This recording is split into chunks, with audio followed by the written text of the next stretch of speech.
죽음에 관련된 오래된 격언이 있습니다. 죽음과 세금은 누구도 피할 수 없다. 이렇게 누구도 피할 수 없는 두 가지 죽음과 세금에 대해서 오랫동안 전문가로서 활동해 오신 한국후견협회 회장 소순무 변호사님을 모시고 이 두 가지에 대해서 말씀을 들어보도록 하겠습니다. 어서 오세요. 네, 반갑습니다. 원 대표님. 네. 조세 전문가로 우리 법조계에서 잘 알려져 계십니다. 조세 소송이 벌써 12판을 기록하고 있더라고요. 네네. 조세 전문가로서 네네. 은퇴하신 분들 또 나이 드신 분들이 이 세금에 대해서 특별히 좀 상식으로 알고 있으면 좋을 일, 또 주의해야 할 일이 있으면 좀 소개해 주시죠. 네, 뭐 세금을 피할 수 없다는 부분은 한때 저 공산국가에서는 세금이 거의 없었습니다만은 그런 나라는 없고요. 가정에서도 모든 이제 재정적인 문제가 큰데 여러분 우리 복지국가에 진입하면서 세금 부담이 엄청 들었습니다. 그리고 특히 이제 우리 노인과 관련해서는 세금 중에 가장 무서운 게 이제 증여세, 상속세 아니겠습니까? 상속세는 이제 죽음의 세금이라고 부르죠.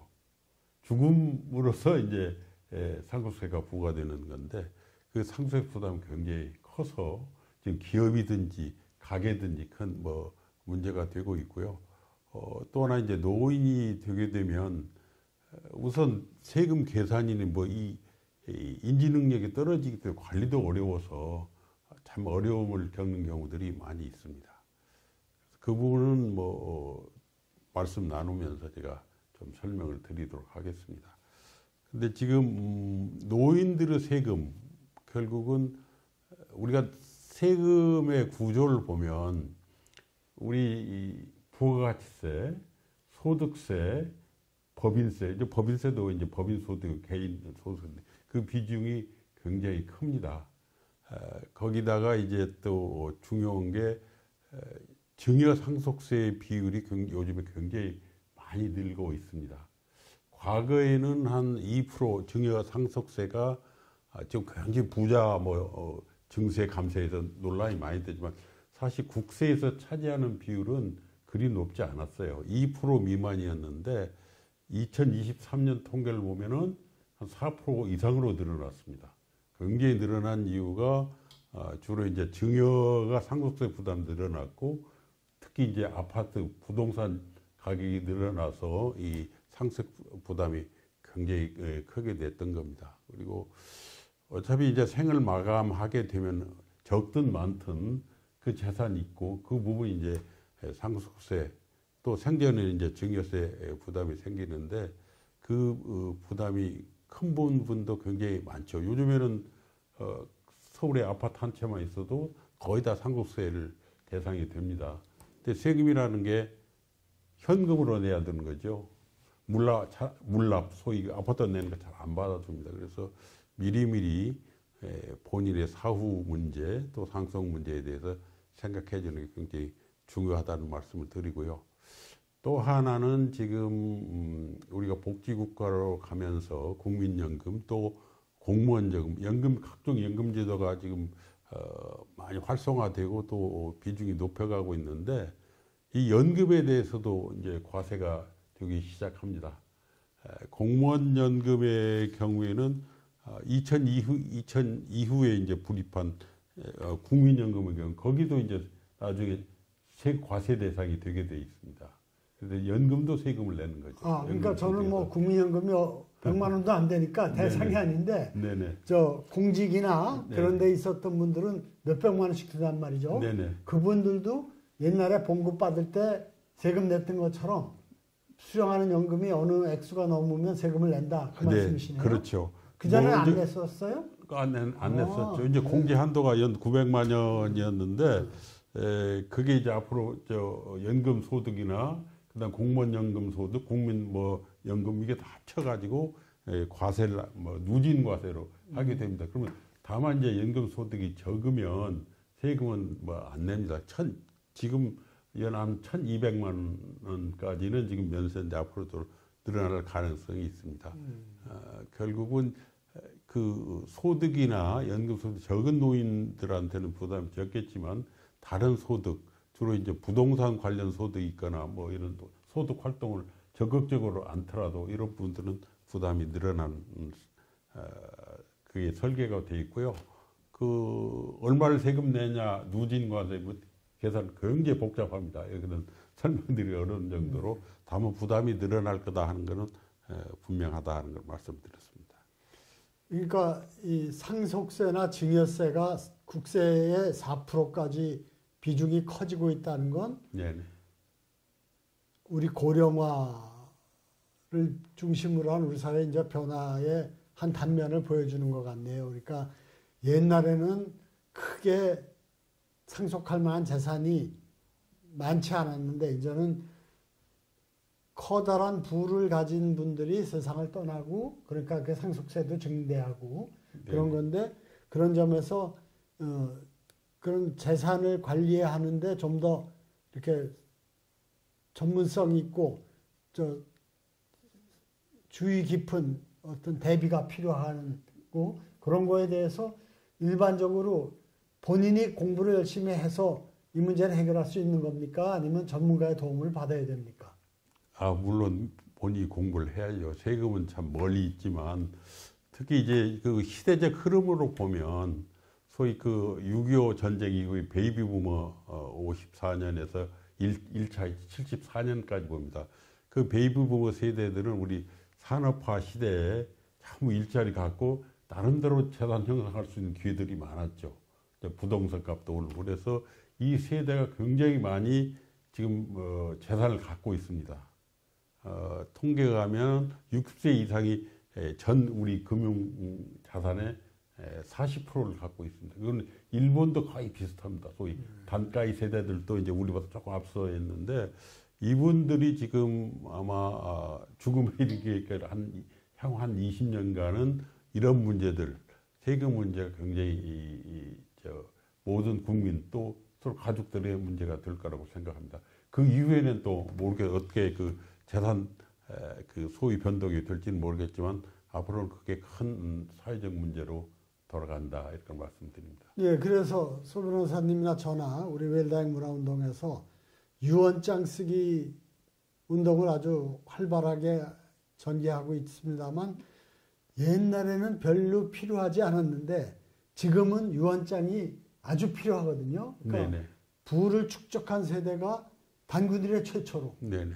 형성이 됐고 그 세대가 이제 늙어가고 또 죽어가고 있기 때문에 이런 유언장을 써서 자기 재산을 잘 정리해서 자녀들에게 그 분쟁 없이 다툼 없이 나눠주도록 하고 또 그 중에 일부는 또 사회에 환원하는 일, 유산 기부 같은 것도 네네. 생각해 볼 수 있는 네네. 일이고 그 밖에 지금 말씀하신 세금을 또 당연히 납부해야 되지만 잘 몰라서 관리를 잘 못해서 지나치게 또 부적절하게 많이 내는 것도 또 막아야 될 일 아니겠습니까? 그런 점에서 네. 준비를 많이 해야 할 때가 온 것 같습니다.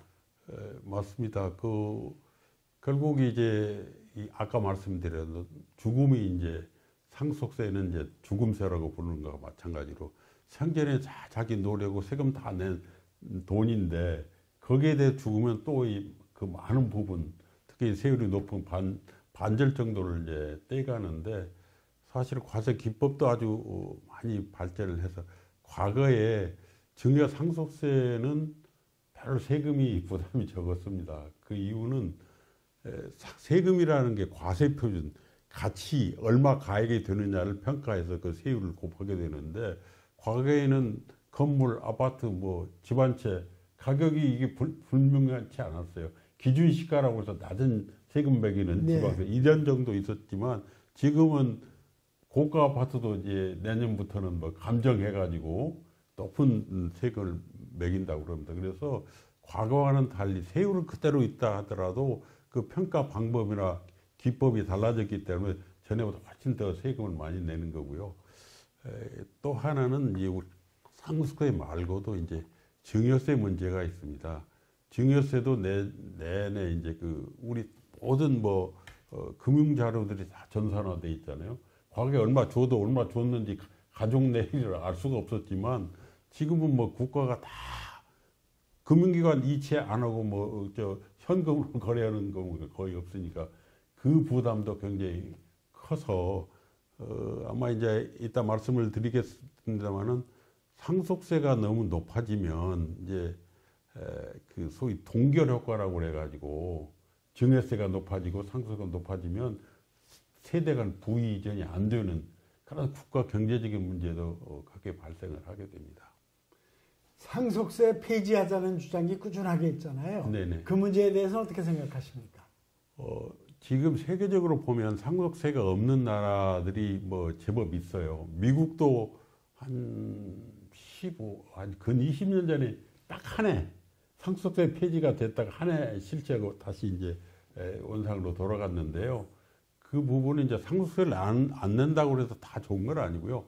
상속세를 안 내도 상속을 받은 이제 그 상속인들이 그 자산을 팔거나 뭐 이전하거나 할 때는 그 양도소득세 부분은 또 이제 세금을 뒤로 밀어주는 거죠.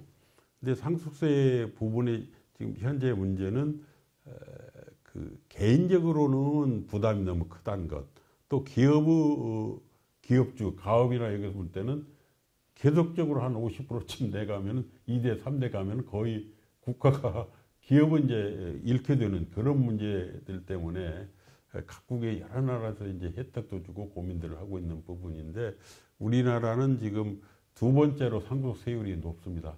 50% 최고세율 50%, 일본이 55% 가장 많고요. 다른 나라는 그렇게 높지 않아서 상속세 문제를 가지고 이제 국회에서 논의가 되는데 서로 입장이 굉장히 다른 것 같아서 이번 국회에서는 뭐 처리가 안 될 것 같습니다. 이 세금 문제 때문에 많은 분들이 이제 그 어려움을 겪고 또 고민을 하시겠는데 노인들이 특별히 이 세금 문제를 좀 소홀히 하거나 잘못 오해해서 그 안 겪어도 될 고통이나 손실을 겪는 사례가 아마 많이 있을 것 같은데 좀 쉽고 아주 우리가 몸에 와닿는 그런 사례가 좀 있을까요? 네, 그게 사실은 노인이 돼서 이 세상을 떠나면 이제 남의 일이 되겠죠. 돌아간 사람이 뭐 그 후에 일어날 일에 대해서 뭘 어떻게 고통을 같이 하고 조언 줄 수도 없는 상황인데 문제는 우리가 모든 뭐 생명체가 다 마찬가지로 우리 사후에 우리 남겨진 뭐 유족들이나 다른 사회 부분에 대한 염려가 계속적으로 있는 거 아니겠습니까? 그래서 세금에 대해서 고민하고 뭐 또 하는데 문제는 제가 그런 케이스를 하나 봤습니다.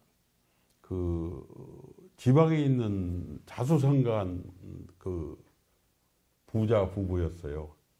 서울도 울릉도 심지어 대구 뭐 일대 부동산이 굉장히 많았고요. 형제의 자식은 6남매를 뒀고요. 이분이 아주 그 자수성가하고 본인이 이제 돌아가는 경우에 대해서 대비해서 세금도 미리 준비를 했습니다. 아까 말씀드린 세금은 현금으로 내야 됩니다. 현금이 없으면 이제 뭐 담보 설정, 연부했나면 또 이자까지 내야 되기 때문에 사실 부동산만 상속받은 상속인으로서는 상속세를 내기 굉장히 어렵습니다. 바로 판다고 해서 바로 팔리겠습니까? 그래서 이 상속세까지 미리 다 준비하고 자식 딸 다 불러모으고 그때 그 부인은 조금 편찮은 상태에 있었다고 장손까지 해가지고 뭐 가족 계약서를 하나 만드셨어요. 근데 그 부분에 이제 일조가 뭐냐면 이제 그 재산이 굉장히 많으시니까 별지 목록이 재산은 굉장히 큽니다. 그게 일조가 별지 재산 우리 가산이다. 우리 가족 전부의 재산이다. 팔지 못한다. 나눠주는 게 아니라 하나를 전체가 하나로 관리해서 잘 나눠 쓰도록 하자 이런 개념이 아니죠. 팔지 못한다. 이거는 계속적으로 우리 갖고 다만 그때 수입이 오래된 얘기입니다. 근데 그 부동산에 나온 수입이 월 한 2억 됐어요. 옛날인데 네, 10년 대단한 재산이네. 그러니까 거기 나눠서 그 가족들 생활비는 충분히 충당하고 남기 때문에 이걸로 그건 나눠 n분의 1로 나눠 쓴다 이렇게 돼 있어요. 그러니까 재산을 n분의 1로 나눠주진 않고 하나로 묶어놓되 그 수익을 n분의 1로 나눈다. 그렇죠. 네. 이제 상속은 뭐 나중에 뭐 어떻게 나눌지는 모르지만 하여튼 정신을 그렇게 해서 묶어놓고 그리고 이제 부인이 돌아가면 그것도 나눠서 n분의 1 합친다고 세금도 다 계산해서 현금 준비해서 이제 돌아갔어요. 근데 그 다음에는 그 본인은 얼마나 뜻이 가족들 화목하고 다 뭐 생활 충분한 자금이 있으니까 잘 화합해서 잘 살라는 뜻으로 그걸 만드셨지만 돌아가시자마자 이제 상속이 되겠지 않겠습니까? 유언은 아니고 그런 계약서만 만들어 오셨는데 그 뭐 법정 상속부로 가면 별일 없겠지만 뭐 별일 없지만 문제는 이제 어떻게 나누고 하는 문제 때문에 그 재산 명의 중에는 이제 아들, 딸 명의로 된 재산도 있었어요. 그것도 함께 이제 가족 재산으로 돼 있는데 이것 좀 어느 아들은 이것 좀 담보 좀 넣어서 내가 좀 사업 자금 그때 쓰자. 또 뭐 관리하는 또 그 딸이 하나 있었는데 딸한테 너무 관리 대가가 너무 많다. 20 있고 형제간에 서로 생각들이 달라가지고 분쟁이 시작됐습니다. 얼마나 어렵겠습니까? 그래서 그게 특히 제가 노년층한테 말씀드리고자 하는 것은 자기 뜻대로 되는 건 없습니다. 결국 본인이 생을 마감에 되면 상속인들이 어떻게 어떤 생각을 하고 어떻게 그 유산을 잘 관리하든지 형제 분란을 안 일으키면서 해야 될까 하는 문제가 제일 중요한 문제입니다. 그래서 본인 생각대로 안 되는 게 다 뭐 인생이긴 하지만 여기서 또 하나 분쟁의 씨를 뿌려주는 게 우리 상속제도입니다. 우리 다들 뭐 원대표 유류분이라는 말씀 들어봤잖아요. 네. 그 이제 77년에 전에 우리 그 개념을 알지 못했는데 새로운 민법 개정으로 그게 들어가서 결국에 이제 법정 상속분 2분의 1은 이제 유류분으로 남겨둬라 하는 얘기입니다. 그 얘기는 결국 그 상속인이 유산, 자기 재산 처분권을 법적으로 제한해 놓은 겁니다. 마음대로 네가 뭐 다 줄 수는 없고 남겨두라 하는 문제를 가지고 그 부분 때문에 그 분쟁들이 굉장히 늘어났습니다. 그 이유가 그 유류분 계산할 때는 남아있는 재산을 가지고 그 2분의 1, 4분을 따지는 게 아니라 생전에 미리 주었던 것과 또 다 현가로 계산해서 하기 때문에 굉장히 복잡하고 어려운 문제들이 생겼죠. 그래서 그 부분은 지금 헌재에서 헌법 위헌, 사촌들한테 유류분 주는 건 위헌이다 하는 거고, 또 그 헌법 불합치는 모든 사람한테 다 유류분 주는 건 헌법에 안 맞는다 해서 헌법 불합치 결정을 한 겁니다. 그리고 안 맞는다는 모든 사람이 가령 불효를 하거나 학대를 하거나 부행하는 사람도 배제하는 규정이 없다는 건 잘못이다라고 이제 헌법재판소가 결정을 했는데 그 내년 말까지 개정하지 않으면 이제 그게 이제 무효로 될 텐데 국회에서 이제 논의를 시작해서 또 합리적인 그런 제도로 바꿔야 되는 문제가 남아 있습니다. 그 헌재 판결이 워낙 중요한데 잘 이해를 못하는 경우가 많아서 좀 중요한 한두 가지를 구체적으로 좀 설명드리면 좋겠어요. 이를테면 형제들한테도 유류분이 적용됐는데 안 되게 위헌 판결이 난 거죠. 네, 그런 것 같습니다. 그러면 그 법을 바꿔야 이제 안 되나요? 지금부터는 자동적으로 안 되게 돼 있나요? 그게 이제 사촌의 유류분 부분들은 그게 원래 1순위 상속자, 배우자, 직계, 좀비속 그 부분들은 이제 그 상속 비율에 따라서 나눠가서 그 부분이 위헌이라고는 아니고 2순위로 이제 형제자매, 사촌들한테도 그걸 줬는데 그것이 위헌이라고 했기 때문에 사촌은 그러니까 형제자매는 사촌이 아니지 않습니까? 아니 형제자매 네, 조카, 자식. 조카죠. 그러니까 네. 그게 사촌 넘어가면 그건 안 된다는 자식 입장에서 보면 사촌이 되죠. 네, 그렇죠. 그러니까 원래 그 상속 순위가 네. 1순위, 2순위 이렇게 네. 남아 있는데 네. 배우자는 따로 돼 있지만 예. 그 원래 직계 비속이 1순위하고 비속이 없을 때는 이제 배우자하고 직계 존속을 나누고 네. 이렇게 돼 있는 그 사촌은 그 후순위답니다. 그러니까 이게 사촌 직계 그 상속 피상속인의 사촌은 안 된다는 거죠. 직계 자손이 있으면은 당연히 사촌한테 갈 일이 없겠죠. 갈 일이 없죠. 예, 근데 네네. 없을 경우가 이게 문제인 거죠. 그렇죠. 자식들이 없으면은 형이나 동생의 자식, 사촌. 자식도 없고, 네. 저기 배우자도 없고. 예, 그렇죠. 그런 경우죠. 그럴 경우에도 의무적으로 그 조카들한테 나눠주라 하는 거. 나눠주고 그 이름은. 근데 그게 이제 위헌이라고 결정을 한 겁니다. 그리고 어쨌든 폐륜이거나 불효거나 이런 자식들한테도 유류분은 예외 없이 적용됐는데 이제는 안 줄 수 있게 된 거죠. 고쳐라. 법을 고쳐야 되는 훈육 작업이 있군요. 그렇죠. 근데 어쨌든 유언장 쓰는 게 중요한 게 효도를 안 하는 자식한테 안 줄래도 유언장을 써야지 안 줄 수 있지. 안 쓰고 죽으면 유류분이 자동 적용이 되는 거죠.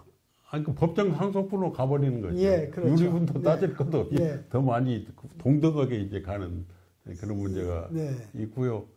또 하나는 소위 그 말하는 구하라법이 통과가 됐어요.